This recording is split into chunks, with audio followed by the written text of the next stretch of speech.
البيج انا لسه فاتحاها، انا ما كنتش راضيه خالص اعمل بيج اصلا. رحله الكونتنت كانت بدايتها ان انا جيت حضرت البيرسونال براندنج بتاعت الورشه هنا. ده اول حاجه خالص. ساعتها جودة وراني نظره مختلفه تماما للموضوع، وان هو انا اكتشفت ان هو مهم فجاه كده، اللي هو انا بشوف ناس بتعمل كونتنت ومش عارفه ايه كده، بس اللي هو ايوه يعني خلاص لا مش لازم دلوقتي، انا لسه في اول الطريق، ومش لازم خالص ان انا اخد الخطوه ويلا بينا بقى وفي اول الطريق كده اعمل كل حاجه في نفس الوقت. وبعدين الموضوع بقى دخل دماغي كده وقلت لا انا عايزه اعمل حاجه تكون بروفيشنال اكتر، في نفس الوقت اكون انا عارفه انا بعمل ايه.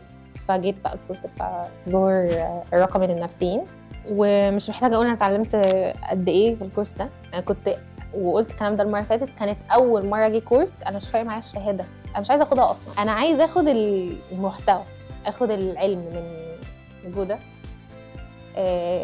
واعرف اطبقه على ارض الواقع. والحقيقه ان انا النهارده اثبتت لنفسي والجودة ان انا فعلا قدرت اطبقه في ارض الواقع، لان انا ما كانش في بالي خالص فكره ان انا بقى اكريت فيديوز.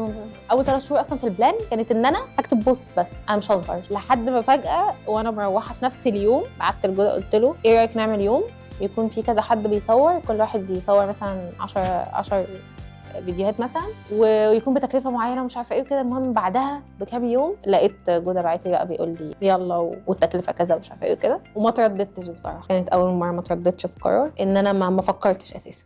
انا طب تمام